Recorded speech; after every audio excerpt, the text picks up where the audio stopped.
In the dead of night, deep within enemy territory, Staff Sergeant Maria Santos faced an impossible decision. Her radio crackled with static as her commanding officer's voice broke through. "Santos, you have 2 minutes before we lose contact forever. The extraction team can't reach you, and the enemy is closing in. You have 20 wounded soldiers depending on you. No backup, and only one way out through hostile territory. What's your call?" Maria looked at the faces of the young soldiers under her command, some barely out of high school, others seasoned veterans who had followed her into hell itself. They trusted her completely, even as enemy searchlights swept the abandoned factory where they had taken shelter. In 2 minutes, they would either be heroes or become another tragic statistic of war. But Maria Santos had never backed down from a fight, and she wasn't about to start now. What happened next would change everything anyone thought they knew about courage, leadership, and the true meaning of heroism. Maria Santos never intended to become a soldier. Growing up in a small farming community in Texas, she had dreams of becoming a teacher, following in her grandmother's footsteps. Her family had struggled financially for years, working dawn to dusk on their small ranch just to make ends meet. When her father suffered a severe injury that left him unable to work, Maria faced a harsh reality. College was no longer an option, and her family needed her to find work immediately. At 18, with few options available, Maria walked into the military recruitment office in the nearby town. The recruiter, Sergeant Thompson, was a weathered man with kind eyes who had seen countless young people come through his doors seeking direction. He listened as Maria explained her situation, her voice steady despite the uncertainty in her heart. "Military service isn't just a job," Sergeant Thompson told her. "It's a commitment to something bigger than yourself. You'll be tested in ways you never imagined, but you'll also discover strengths you never knew you had." Maria enlisted that day, knowing she was trading her childhood dreams for her family's survival. What she didn't know was that this decision would unlock a potential she never realized existed within her. Basic training at Fort Benning was unlike anything Maria had ever experienced. The physical demands pushed her body to its limits, while the mental challenges forced her to confront her deepest fears and insecurities. During the grueling weeks that followed, she watched as fellow recruits either rose to meet the challenge or crumbled under the pressure. Maria found herself naturally gravitating toward those who were struggling. When Private Johnson, a shy young man from Ohio, couldn't keep up during the obstacle courses, Maria would stay after hours to help him practice. When Private Lee, a tough street kid from Chicago, got into fights with other recruits, Maria would talk him down and help him channel his anger into productive training. Her drill instructor, Sergeant First Class Williams, noticed Maria's leadership qualities early on. Williams was a decorated veteran who had served multiple tours in Afghanistan and had an eye for recognizing potential leaders. After a particularly challenging field exercise where Maria had successfully coordinated her squad through a complex tactical scenario, Williams pulled her aside. "Santos," he said, his voice gruff but respectful, "you've got something special. Most recruits are focused on just getting through training. You're focused on making sure everyone gets through together. That's the mark of a true leader." Williams recommended Maria for advanced leadership training after basic, a path that would set her on course for rapid promotion through the ranks. But more importantly, he taught her that true strength wasn't just about physical capability or tactical knowledge. It was about the willingness to put others before yourself, even when the cost might be everything. As Maria progressed through her military education, she excelled in every area. She mastered weapons training, tactical planning, and combat medicine with equal skill.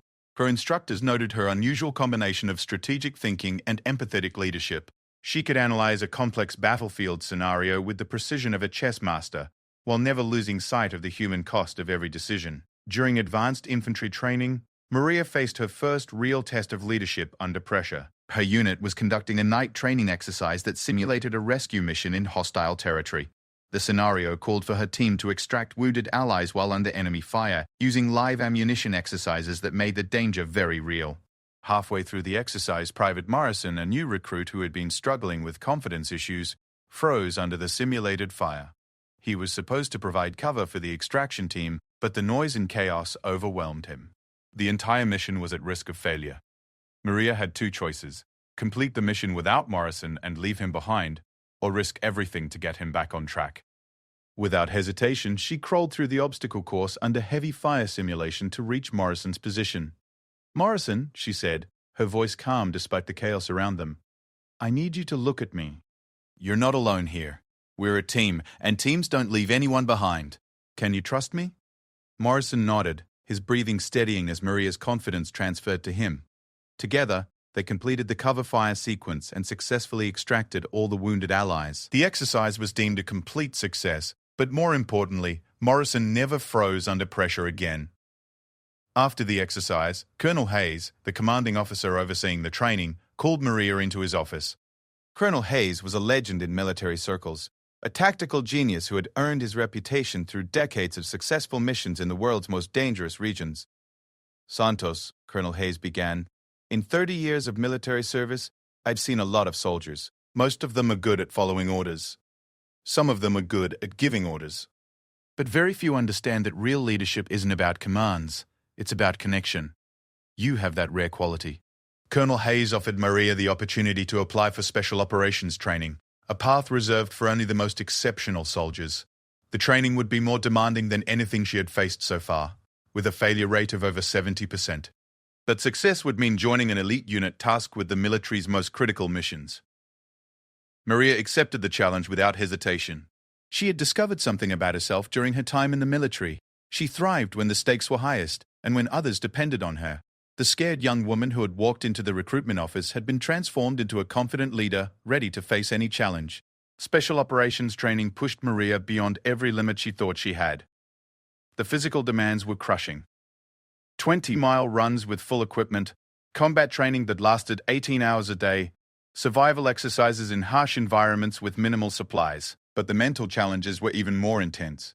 The instructors designed scenarios that forced candidates to make impossible decisions under extreme stress. They had to choose between completing a mission and saving teammates, between following orders and following conscience, between personal safety and collective good. Many candidates broke under the pressure, unable to bear the weight of such responsibilities. Maria found her strength in those moments when others faltered. When her training partner, Corporal Martinez, suffered a severe injury during a mountain survival exercise, Maria could have continued the exercise alone and achieved a higher individual score. Instead, she spent 2 days caring for Martinez in freezing conditions, sharing her limited supplies and creating shelter while waiting for rescue. When the instructors criticized her decision, pointing out that in real combat she might have jeopardized a mission, Maria stood her ground. "Sir," she said respectfully, "any mission that requires abandoning our principles isn't worth completing. If we lose our humanity in the process of defending it, what exactly are we defending?" Her response earned her both criticism and admiration from different instructors. Some saw her as idealistic and potentially dangerous in real combat situations. Others recognized her as exactly the kind of leader the military needed, someone who could maintain moral clarity even in the darkest circumstances. Maria graduated from Special Operations Training, ranked 3rd in her class, earning her place in an elite unit known for handling the military's most sensitive missions. She had transformed from a young woman seeking economic opportunity into a warrior capable of leading others through the most dangerous situations imaginable.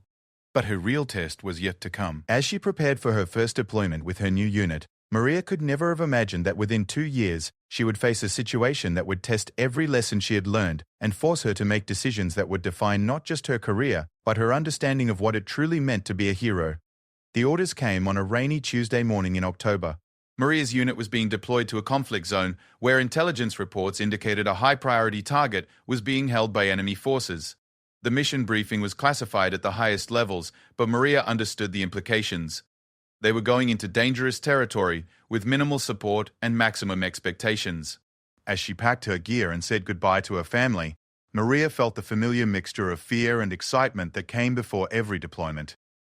She had learned to channel these emotions into focused preparation, knowing that the lives of her soldiers would depend on her decisions in the days to come. What she didn't know was that this deployment would present her with challenges that no amount of training could fully prepare her for, and that the young woman who had once dreamed of becoming a teacher would soon find herself in a situation where teaching by example would mean the difference between life and death for 20 young soldiers under her command. The helicopter's blades chopped through the thick morning air as Maria's unit approached their insertion point in the mountainous region of Kandahar province. The landscape below was a harsh mixture of rocky peaks and deep valleys, perfect terrain for ambushes and guerrilla warfare. Maria checked her equipment one final time, running through the mission parameters in her mind. Their objective was clear but dangerous: infiltrate enemy territory, Locate and extract a captured intelligence officer who possessed critical information about terrorist operations and return to base within 72 hours. Intelligence reports suggested the officer was being held in a heavily fortified compound approximately 15 miles from their insertion point. Maria's team consisted of 20 soldiers, each handpicked for their specialized skills. There was Rodriguez, an expert marksman who could hit targets at impossible distances. Chen, a communication specialist who could maintain contact with command even in the most challenging conditions. Thompson, a medic whose skills had saved countless lives in previous deployments, and 17 other highly trained soldiers who had proven themselves in combat situations around the world. As the helicopter began its descent toward the landing zone, Maria gathered her team for a final briefing. "Listen up," she said, her voice carrying clearly over the engine noise. "We're going into a hot zone with limited support. Our success depends on staying together, following protocol, and watching each other's backs. Remember your training, trust your instincts, and nobody takes unnecessary risks." The soldiers nodded, their faces reflecting the same mixture of determination and nervous energy that Maria felt. These were experienced fighters, but they all understood that this mission carried higher stakes than usual. The intelligence officer they were rescuing had information that could prevent major terrorist attacks and save civilian lives. The helicopter touched down in a remote valley surrounded by steep hills. Maria's team quickly disembarked, securing the area while the helicopter departed. Within minutes, they were alone in hostile territory, relying entirely on their training and each other for survival. The first day of the mission proceeded according to plan. Maria's team moved through the mountainous terrain with practiced efficiency, using natural cover to avoid detection while making steady progress toward their objective. They established overnight camps in defensive positions, maintaining constant watch while team members rotated through periods of rest. During the second day, they encountered their first serious challenge. While crossing a narrow mountain pass, Rodriguez spotted movement in the rocks above their position. Enemy scouts had discovered their presence and were likely calling for reinforcements. Maria had to make a quick decision: retreat and find an alternative route that would delay their mission by at least a day, or neutralize the threat and continue forward with the knowledge that enemy forces were now aware of their presence. "Chen," she whispered into her radio. "How's our communication with command?" "Intermittent at best, Sergeant," Chen replied. "These mountains are interfering with our signal. We're essentially on our own until we reach higher ground." Maria weighed the options. Retreat would mean missing their extraction window and potentially losing the intelligence officer. Moving forward would mean facing increased danger but maintaining their chance of mission success. "Rodriguez," she said quietly, "can you neutralize those scouts without alerting others?" Rodriguez studied the terrain through his scope. "I can take the shot, Sergeant, but there's no guarantee they haven't already transmitted our position." Maria made her decision. "Take the shot. Thompson, Chen, prepare for immediate movement. Everyone else, stay ready for contact." Rodriguez's shot was perfect, eliminating the immediate threat without alerting nearby enemy forces.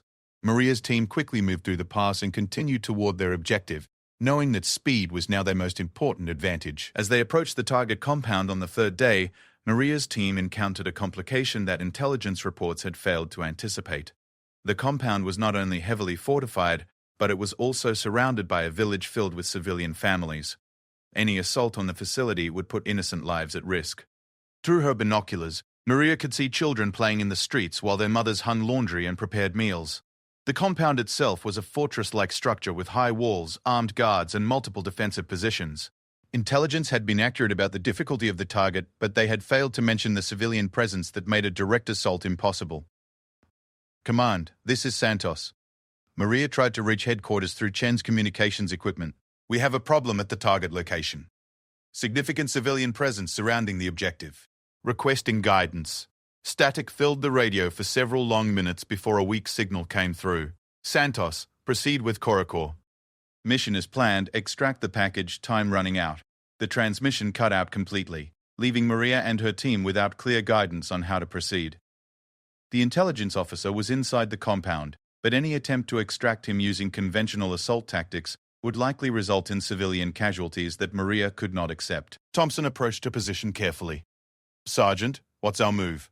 "The longer we wait, the more chance we have of being discovered." Maria studied the compound layout, looking for alternatives to a direct assault. She noticed that the facility had a water delivery system that connected to the village's main supply. Trucks regularly entered and exited the compound to service the system. "I have an idea," Maria told the team. "It's risky, but it might allow us to get inside without putting civilians at risk." Her plan required splitting the team into 3 groups.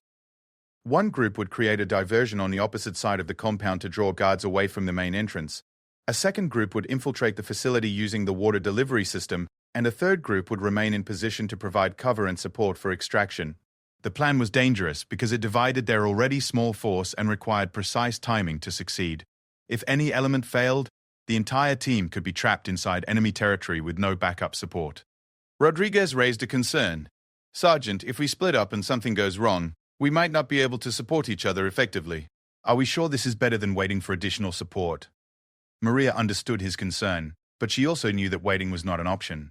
Intelligence reports indicated that the captured officer would be moved to another location within 24 hours, and their extraction window would close at the same time. "I know it's risky," Maria acknowledged, "but we came here to complete a mission, and that officer is depending on us. We've trained for situations exactly like this. I have confidence in every one of you." The team spent the remainder of the day finalizing their plan and preparing for the night assault. Each soldier knew their role and understood the critical timing required for success. As darkness fell, Maria felt the familiar mixture of fear and determination that accompanied dangerous missions. Chen had managed to establish brief communication with command, confirming that the extraction helicopter would arrive at the designated landing zone in 18 hours. This gave them a narrow window to complete the rescue and reach the extraction point.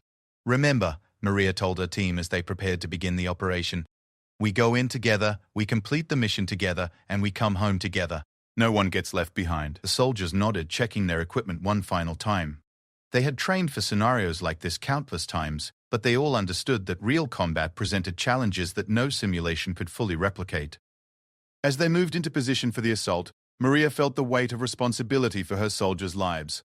Each of them had families waiting at home, dreams and goals beyond military service, and futures that depended on the decisions she would make in the next few hours. The diversion team moved first, creating controlled explosions on the compound's eastern wall that drew guards away from the main entrance. The sound of gunfire echoed through the valley as Maria's infiltration team approached the water delivery entrance. Everything was proceeding according to plan when an unexpected complication arose. A group of civilian vehicles approached the compound, apparently returning from a late evening journey. The arrival of these vehicles threatened to expose Maria's team just as they were preparing to enter the facility. Maria had seconds to decide whether to abort the mission or proceed despite the increased risk of civilian exposure to combat.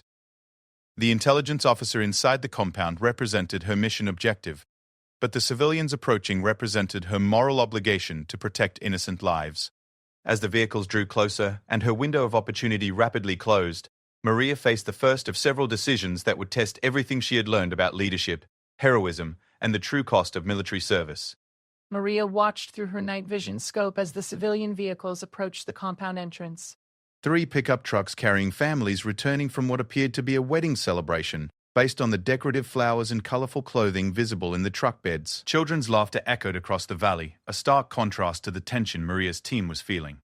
"Sergeant, we need to move now or abort," whispered Corporal Martinez, the leader of her infiltration team. "Those civilians are going to be right in our path in 60 seconds. Maria's mind raced through the options. Abort now and lose their only chance to rescue the intelligence officer, potentially costing countless civilian lives if the information he carried was used in planned terrorist attacks.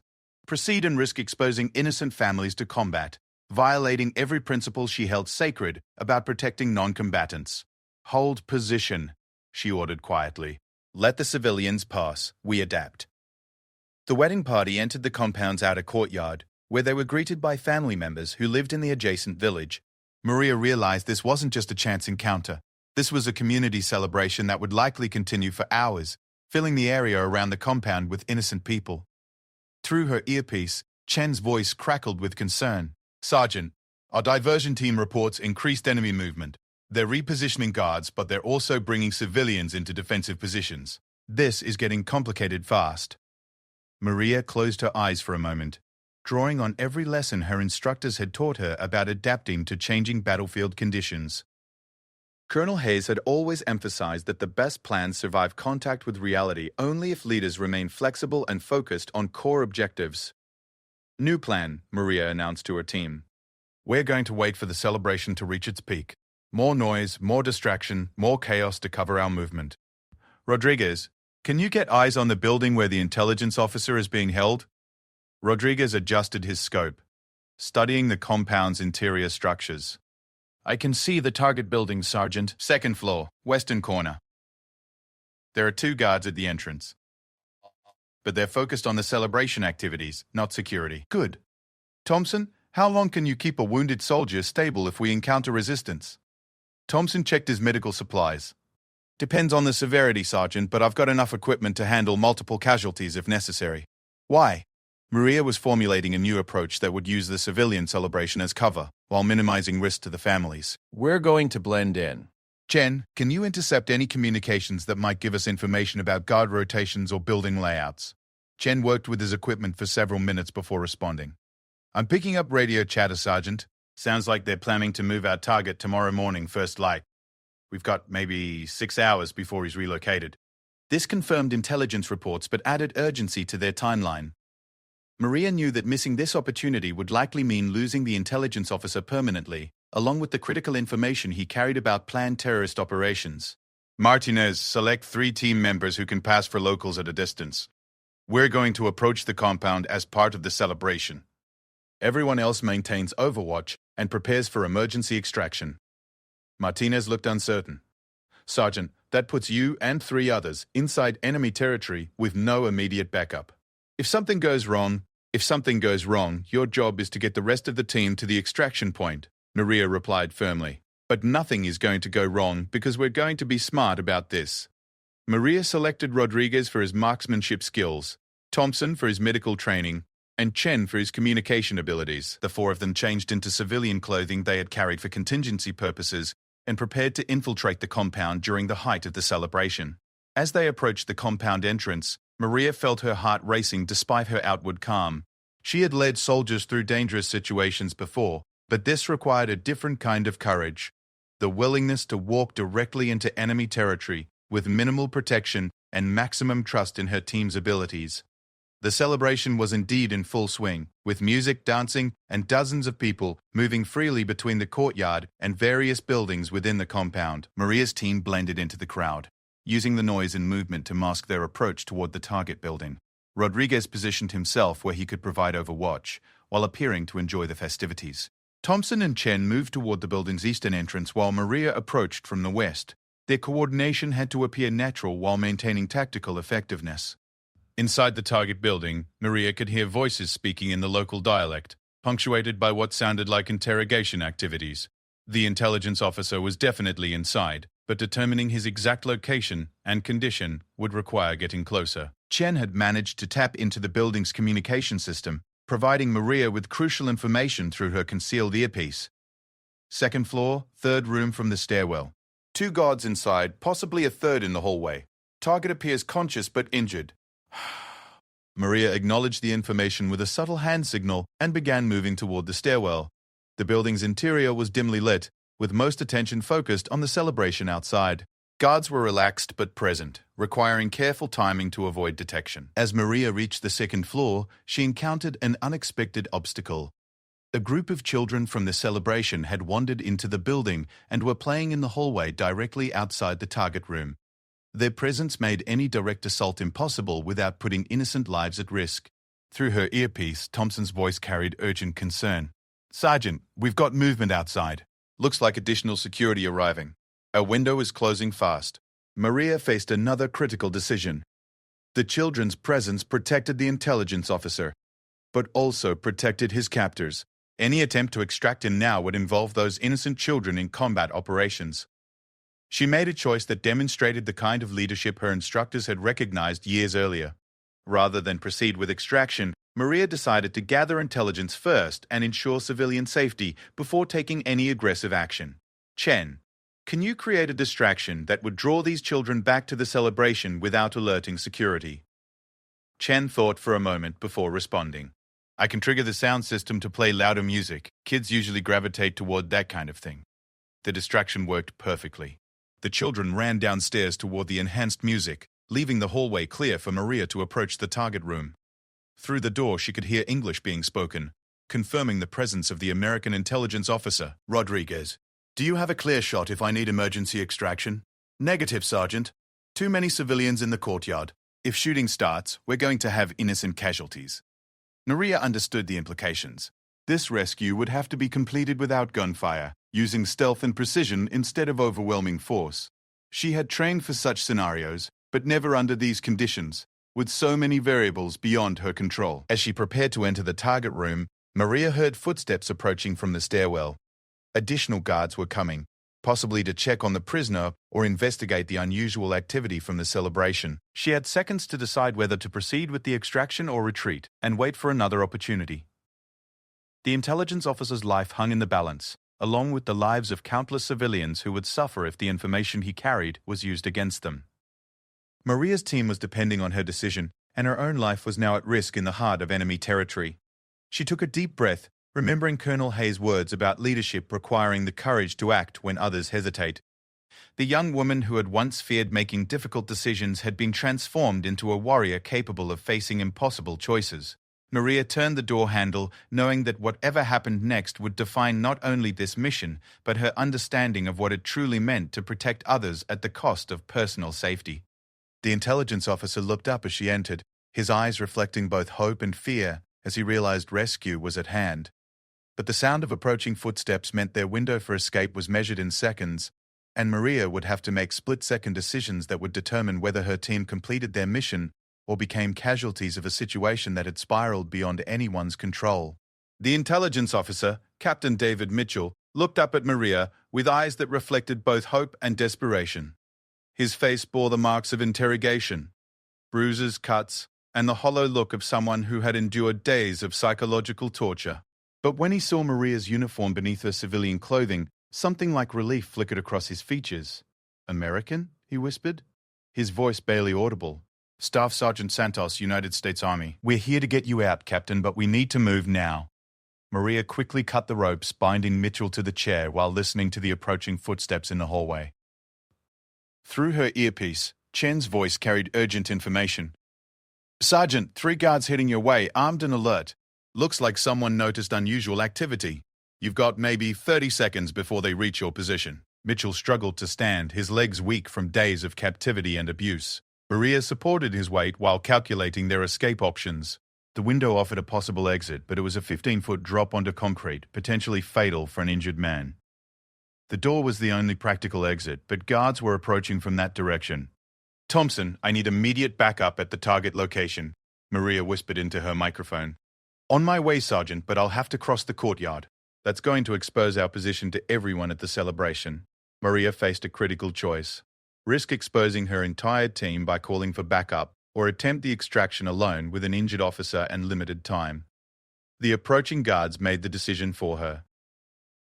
The door burst open just as Maria was helping Mitchell toward the window. 3 enemy soldiers entered with weapons raised, shouting commands in their local language. Maria immediately placed herself between the guards and Mitchell, using her body as a shield while raising her hands in a gesture of surrender. "American soldiers!" the lead guard said in broken English. "You come for him?"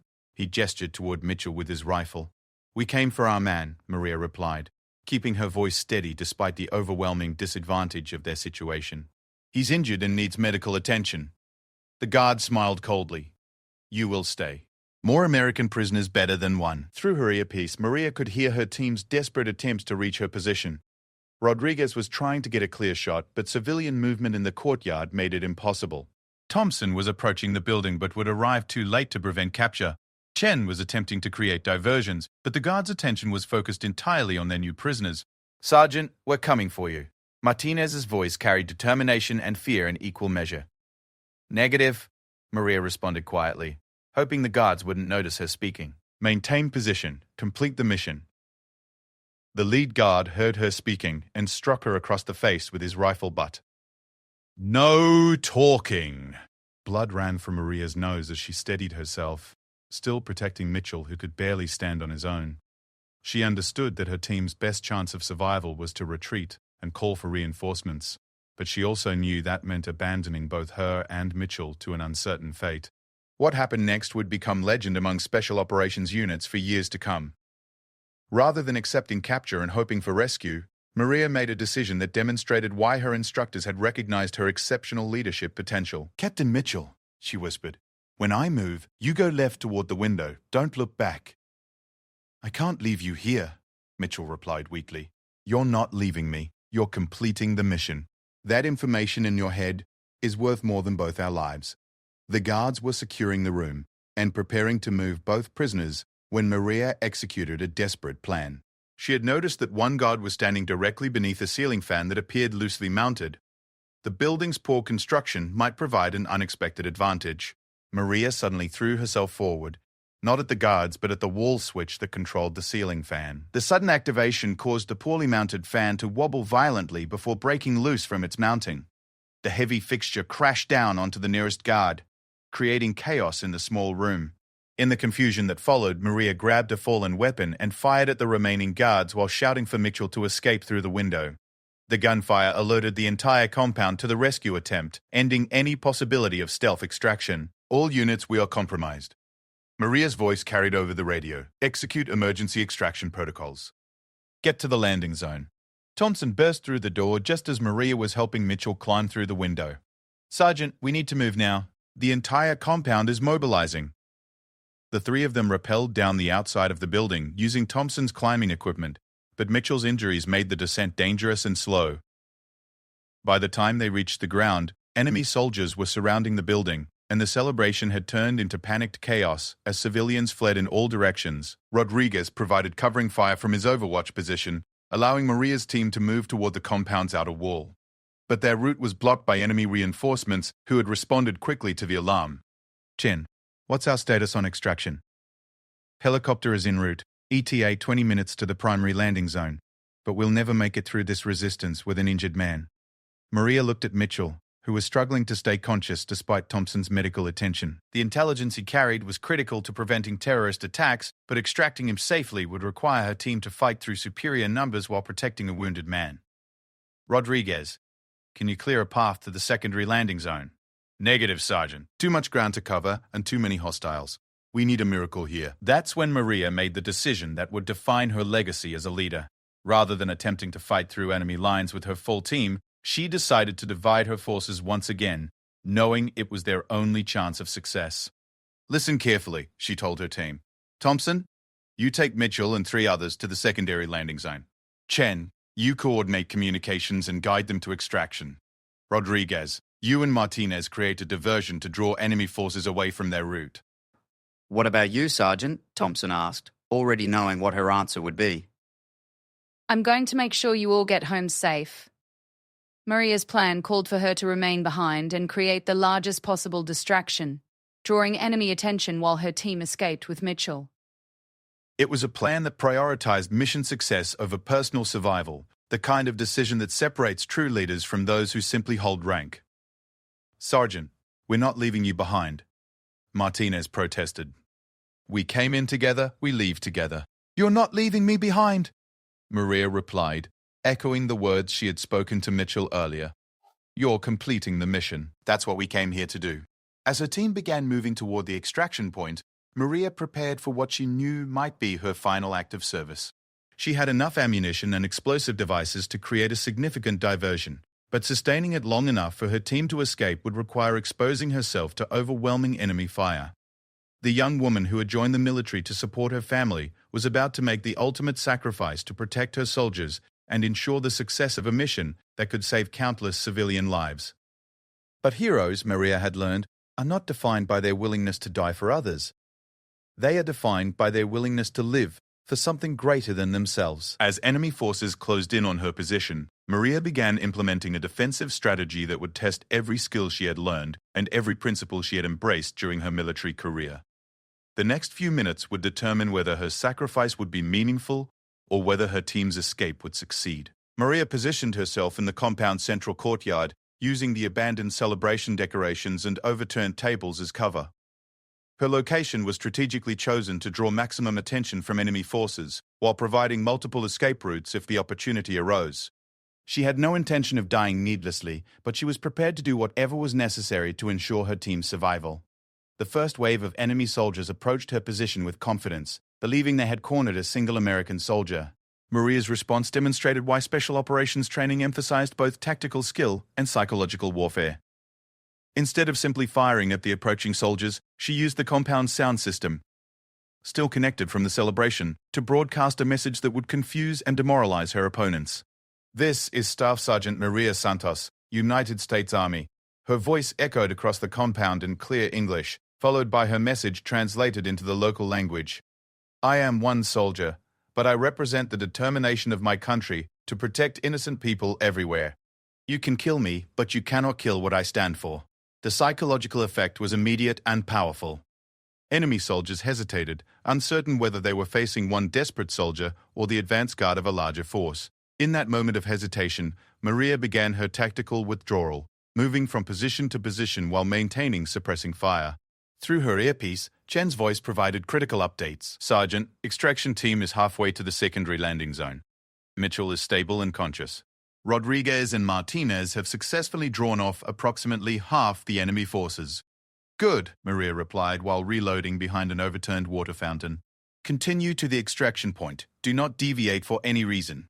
"Sergeant," Thompson's voice carried both admiration and concern. "What's your exit strategy?"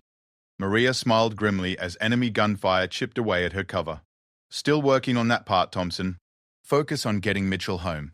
What Maria didn't tell her team was that she had already identified her escape route, a drainage tunnel that connected the compound to the village's water system. The tunnel was narrow, partially flooded, and led to uncertain terrain, but it offered the only path that didn't require fighting through enemy lines. As the second wave of enemy soldiers organized a coordinated assault on her position, Maria prepared to implement the final phase of her diversionary strategy. She had saved her most powerful explosive devices for this moment, planning to create enough chaos to cover her own escape attempt. The explosion that followed was visible from miles away, temporarily blinding everyone in the compound while creating a massive cloud of smoke and debris. Under cover of this chaos, Maria sprinted toward the drainage tunnel entrance, knowing she had perhaps 30 seconds before enemy forces regrouped and realized what had happened. The tunnel was everything she had feared. Dark, narrow, filled with waist-deep water that was probably contaminated and completely unfamiliar. But it led away from the compound, which was all that mattered. Maria began crawling through the tunnel, using her tactical flashlight to navigate while listening for sounds of pursuit behind her. 20 minutes later, she emerged from the tunnel system into a small grove of trees approximately 2 miles from the compound. Her uniform was soaked and filthy, her equipment was damaged by water exposure, and her communication system was completely non-functional. But she was alive and free. Maria began moving toward the primary extraction point, using natural terrain features to avoid detection while making steady progress through unfamiliar territory. Without her communication equipment, she had no way of knowing whether her team had successfully reached the secondary landing zone or whether the extraction helicopter was still on schedule. As dawn broke across the mountains, Maria could hear the sound of helicopter engines in the distance. Using her emergency signaling mirror, she began sending coded flashes toward the aircraft, hoping to attract attention without alerting enemy forces who might still be searching for her. The helicopter that appeared over the ridge was not the extraction aircraft she expected, but a medical evacuation unit that had been dispatched when her team reported her missing in action. Through the aircraft's loudspeaker, she heard a familiar voice. "This is Colonel Hayes, looking for a stubborn sergeant who doesn't know when to retreat. If you're down there, Santos, signal your position." Maria's relief was overwhelming as she realized her commanding officer had personally come to search for her. She activated her emergency beacon and began signaling her location, knowing that rescue was finally at hand. The helicopter landed in a small clearing near Maria's position, and Colonel Hayes himself jumped out to assist with her extraction. As Maria climbed aboard the aircraft, she saw Thompson, Chen, Rodriguez, and Martinez already secured inside, along with Captain Mitchell, who was receiving medical treatment but appeared stable. "Mission accomplished, Sergeant," Colonel Hayes said as the helicopter lifted off. "Thanks to your leadership, we successfully extracted our man and recovered the intelligence he was carrying. Preliminary analysis suggests the information will prevent at least 3 major terrorist attacks." Maria looked at her team, dirty, exhausted, but all alive and accounted for. Thompson was monitoring Mitchell's medical condition, Chen was re-establishing communications with command, Rodriguez was securing their equipment, and Martinez was documenting their mission for after-action reports. They had all performed their duties with exceptional skill and courage. "Sir," Maria said to Colonel Hayes, "I need to report that this mission's success was achieved through the exceptional performance of my entire team. Each of these soldiers demonstrated heroism that went beyond their training and beyond their duty. Colonel Hayes nodded, making notes in his mission report. That will all be documented, Santos. But I want you to understand something about leadership that you demonstrated today. True heroism isn't about individual acts of courage. It's about inspiring others to be courageous, even when they're afraid. As the helicopter flew toward their base, Maria reflected on the events of the past 72 hours. She had entered this mission as an experienced soldier, following orders. She was returning as a leader who understood that heroism is not about seeking glory or recognition, but about making difficult decisions that prioritize others' welfare over personal safety. 3 months later, Maria received notification that she was being recommended for the Medal of Honor, the military's highest decoration for valor in combat. The ceremony would be attended by her family, her unit, and military leaders from around the world. But for Maria, the real reward had come in those moments when she saw her team safely aboard the extraction helicopter. Each of those soldiers would return to their families because she had made the right decisions under impossible pressure. Captain Mitchell would recover from his injuries, and the intelligence he provided would indeed prevent multiple terrorist attacks. The young woman who had joined the military to support her family's financial needs had discovered something far more valuable: the satisfaction that comes from serving something greater than yourself. Her grandmother's dream of teaching had been fulfilled in an unexpected way. Maria had taught by example that true strength comes not from individual capability, but from the willingness to sacrifice for others. Years later, when new soldiers asked Maria about the nature of heroism, she would tell them that heroes are not born with special abilities or unusual courage. Heroes are ordinary people who choose to do extraordinary things when circumstances demand it, not because they are unafraid, but because they understand that some things are more important than fear. The compound where Maria had made her stand was eventually abandoned by enemy forces, but the village nearby continued to thrive. Local residents still spoke of the night when American soldiers had risked everything to complete their mission while protecting innocent civilians from harm. Maria Santos had entered military service seeking economic opportunity and had discovered her true calling as a leader who understood that the ultimate purpose of strength is to protect those who cannot protect themselves. Her story became an example taught in military leadership courses, not because of the tactical brilliance she displayed, but because of the moral courage she demonstrated when every decision carried the weight of life and death. The young teacher her grandmother had always envisioned had emerged after all, just in a form none of them could have predicted. Maria had taught the most important lesson of all, that heroism is not about being fearless, but about choosing to act with courage despite your fears, especially when others depend on your strength to survive.